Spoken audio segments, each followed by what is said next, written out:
ಯಾವುದೇ ಕಾರಣಕ್ಕೂ ಈ ಜಾತಿ ಗಣತಿ ಅನ್ನೋದನ್ನು ಒಪ್ಪಿಕೊಳ್ಳಿಕ್ಕೆ ಸಾಧ್ಯವೇ ಇಲ್ಲ. ಇದು ಕಾಂಗ್ರೆಸ್ ನಾಯಕ ಶಾಸಕ ಬಾಲಕೃಷ್ಣ ಹೇಳಿರುವಂಥ ಮಾತು. ಸಮೀಕ್ಷೆ ಸರಿಯಾಗಿ ಆಗಿದೆ ಅಂತ ಅಂದ್ಕೊಂಡಿದ್ವಿ, ಇಲ್ಲ, ಸಮೀಕ್ಷೆ ಸರಿ ಇಲ್ಲ, ಮತ್ತೆ ಸಮೀಕ್ಷೆ ಮಾಡಬೇಕು, ಇದನ್ನು ಒಪ್ಕೊಳ್ಳಿಕ್ಕೆ ಸಾಧ್ಯವೇ ಇಲ್ಲ ಅಂದಿದ್ದಾರೆ ಎಚ್ ಸಿ ಬಾಲಕೃಷ್ಣ. ರಾಮನಗರದ ಬಿಡದಿಯಲ್ಲಿ ಮಾತಾಡಿದ್ದಾರೆ. ವರದಿ ಬಗ್ಗೆ ಜನರಲ್ಲಿ ತಪ್ಪು ತಿಳುವಳಿಕೆ ಇದೆ, ಸರಿ ಇಲ್ಲ ಅನ್ನುವಂಥದ್ದು ಗೊತ್ತಾಗಿದೆ. ಈ ತಪ್ಪು ತಿಳುವಳಿಕೆ ಹೋಗಲಾಡಿಸಬೇಕು ಅಂತಂದರೆ ಮತ್ತೊಂದು ಸರಿ ಸಮೀಕ್ಷೆ ಸರಿಯಾಗಿ ಆಗಬೇಕು ಅಂತಾರೆ ಬಾಲಕೃಷ್ಣ.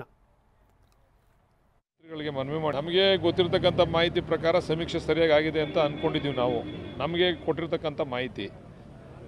ಆದರೆ ನಮ್ಮ ವಿರೋಧಿಗಳು ಇದನ್ನು ಇಟ್ಕೊಂಡು ರಾಜಕೀಯ ಮಾಡ್ತಾ ಇದ್ದಾರೆ. ಅದಕ್ಕೆ ನಾವು ನಮ್ಮ ಉಪಮುಖ್ಯಮಂತ್ರಿಗಳಿಗೆ ಮತ್ತು ನಮ್ಮ ಮಂತ್ರಿಗಳಿಗೆ ಮನವಿ ಮಾಡಿದ್ದೇವೆ, ಮತ್ತೊಮ್ಮೆ ಸಮೀಕ್ಷೆ ಮಾಡಲಿ. ಮತ್ತೊಮ್ಮೆ ಸಮೀಕ್ಷೆ ಮಾಡೋದ್ರಿಂದ ಏನೂ ತಪ್ಪಾಗೋದಿಲ್ಲ. ಅದಕ್ಕೆ ಮುಖ್ಯಮಂತ್ರಿಗಳನ್ನ ಒಪ್ಪಿಸಿ ಮತ್ತೊಮ್ಮೆ ಸಮೀಕ್ಷೆ ಮಾಡಿಸಿ ಅಂತೇಳಿ ಮನವಿ ಮಾಡಿದ್ವಿ. ಭವಿಷ್ಯ ಅದು ಚರ್ಚೆ ಆಗ್ತಾ ಇದೆ. ಆಗುತ್ತೆ ಸರ್ ಮತ್ತೊಮ್ಮೆ ಸಮೀಕ್ಷೆ, ಮತ್ತು ಇದನ್ನ ಈಗ ಅಂಗೀಕಾರ ಮಾಡ್ತಾರ ಅಥವಾ ಹೇಗೆ ಸರ್? ಅಲ್ಲ, ಅದ್ರ ಬಗ್ಗೆ ತೀರ್ಮಾನ ಇನ್ನೂ ಆಗಬೇಕಲ್ಲ. ಅವ್ರು ನೆನ್ನೆ ಎಲ್ಲ ನಮ್ಮ ಎಚ್ ಕೆ ಪಾಟೀಲ್ರು ಹೇಳಿದಾರಲ್ಲ, ಲಾ ಮಿನಿಸ್ಟರ್ ಹೇಳಿದ್ದಾರೆ, ಇನ್ನೂ ಹಲವಾರು ಬಾರಿ ಚರ್ಚೆ ಆಗಬೇಕಿದು, ಸಾಧಕ ಬಾಧಕ ಚರ್ಚೆ ಆಗಬೇಕು, ಜನಗಳಲ್ಲಿರ್ತಕ್ಕಂಥ ಗೊಂದಲ ನಿವಾರಣೆ ಆಗಬೇಕು. ನಿವಾರಣೆ ಆಗಬೇಕಾದ್ರೆ ಇನ್ನು ಮರು ಸಮೀಕ್ಷೆ ಮಾಡೋದು, ಬೇರೆ ಬೇರೆ ರೀತಿಯಲ್ಲಿ ಅದನ್ನು ಅಧ್ಯಯನ ಮಾಡೋದು ಅವೆಲ್ಲ ಮಾಡ್ತಾರೆ. ಅದಾದ ನಂತರ ಒಂದು ತೀರ್ಮಾನ ತಗೊತಾರೆ.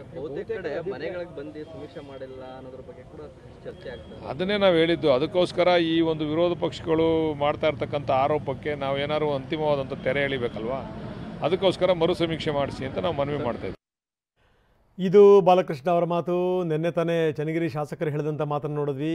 ಲಿಂಗಾಯತ ಮಂತ್ರಿಗಳು ರಾಜೀನಾಮೆ ಕೊಟ್ಬಿಡಲಿ ಅನ್ನುವಂಥ ಮಾತನ್ನು ಅವ್ರು ಹೇಳಿದರು. ಇದನ್ನು ಒಪ್ಕೊಳ್ಳಿಕ್ಕೆ ಸಾಧ್ಯವೇ ಇಲ್ಲ ಅಂತ ಈ ವೀರಶೈವ ನಾಯಕರುಗಳು ಜೊತೆಗೆ ಒಕ್ಕಲಿಗ ನಾಯಕರು ಈಗಾಗಲೇ ತುಂಬ ಸ್ಪಷ್ಟವಾಗಿ ಹೇಳಿದ್ದಾರೆ. ಅದು ವಿಶೇಷ ಸಚಿವ ಸಂಪುಟದಲ್ಲೂ ಕೂಡ ಇದಕ್ಕೆ ಸಂಬಂಧಪಟ್ಟಂಗೆ ಜೋರು ಚರ್ಚೆಯಾಗಿದೆ. ಯಾವುದೇ ಕಾರಣಕ್ಕೂ ನಾವು ಇದನ್ನು ಒಪ್ಕೊಳ್ಳಿಕ್ಕೆ ಸಾಧ್ಯ ಇಲ್ಲ ಅಂತ.